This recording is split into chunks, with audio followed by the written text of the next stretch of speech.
Hi friends, मैं परविंदर खारी। Friends, आज की हमारी video astrophysics for the people in a hurry, उसी की बुक समरी का चैप्टर 8 का सीक्वेंस है।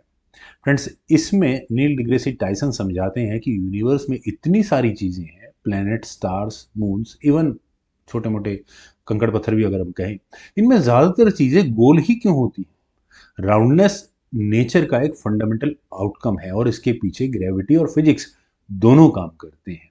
तो चलिए फ्रेंड्स, करते हैं अपने चैप्टर 8 को, ऑन बीइंग राउंड।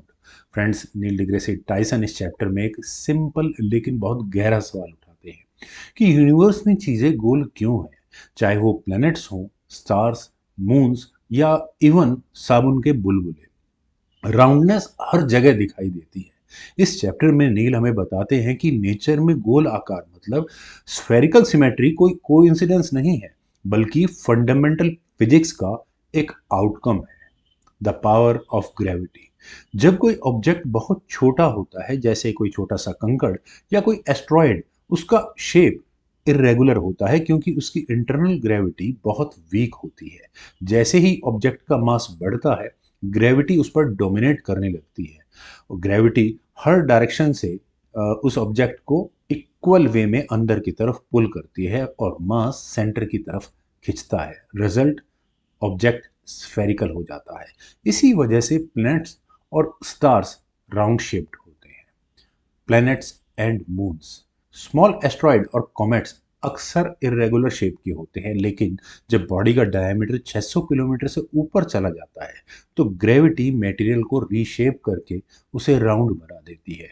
और इसी प्रिंसिपल पर आईएयू यानी इंटरनेशनल एस्ट्रोनॉमिकल यूनियन में प्लैनेट्स की डेफिनेशन में हाइड्रोस्टैटिक इक्विलिब्रियम कंडीशन को रखा हुआ है, यानी कि कोई बॉडी तभी प्लेनेट कहलाएगी जब वह ग्रेविटी की वजह से नेचुरली राउंड होगी। Stars, perfect balls of plasma. Friends, stars gas और प्लाज्मा से बने होते हैं। उनकी इमेंस ग्रेविटी उन्हें स्फेरिकल बनाती है। हालांकि फास्ट रोटेशन की वजह से स्टार्स थोड़ा फ्लैटन हो जाते हैं। अब ऐसा क्यों होता है? जब तेज घूमते हैं तो इक्वेटर से कोई भी हेवनली बॉडी थोड़ा सा बाहर की तरफ निकाल जाती है, जैसे कि हमारा सन और जुपिटर, जो नेकेड आई से हमें पता नहीं चलता क्योंकि माइनर डिफरेंस होता है। फिर भी स्टार्स कह सकते हैं नेचुरल टेंडेंसी स्फेरिकल सिमेट्री को ही अडॉप्ट करने की है। The moon and other bodies. Friends, moon भी स्फेरिकल है क्योंकि उसकी ग्रेविटी उसे राउंड रखती है। फ्रेंड्स, सैटर्न का सबसे छोटा चंद्रमा मिमास, जो कि डेड स्टार जैसा दिखता है, फिर भी उसका ओवरऑल स्ट्रक्चर स्फेरिकल ही है।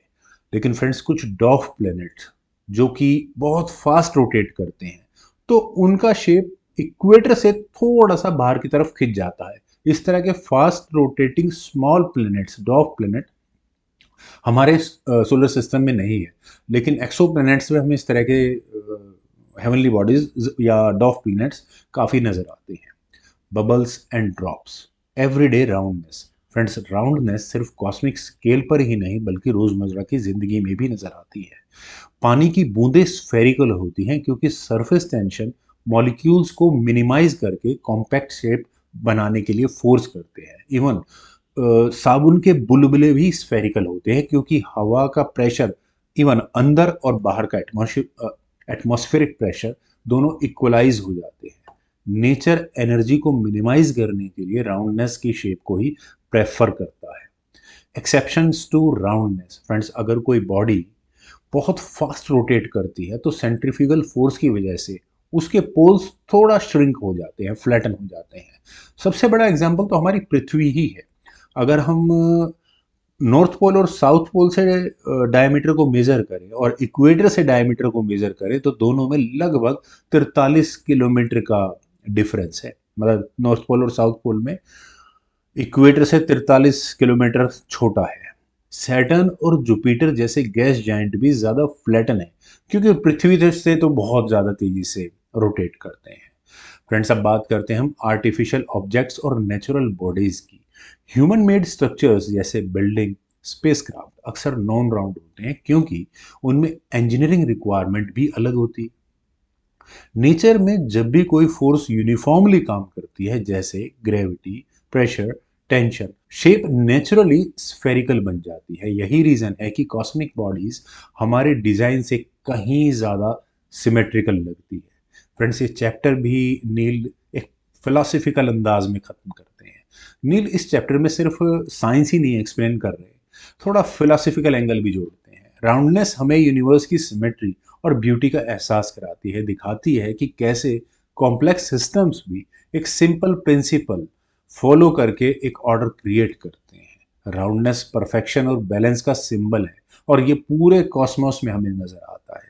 तो फ्रेंड्स, ये थी मेरी आज की एक छोटी सी प्रेजेंटेशन। उम्मीद है आप सभी लोगों को भी जरूर पसंद आई होगी। तो आप लोग वीडियो को लाइक, शेयर, यूट्यूब चैनल को प्लीज सब्सक्राइब जरूर करें। कमेंट सजेशन का मुझे बेहद इंतजार रहेगा। Thank you for watching and bye for now.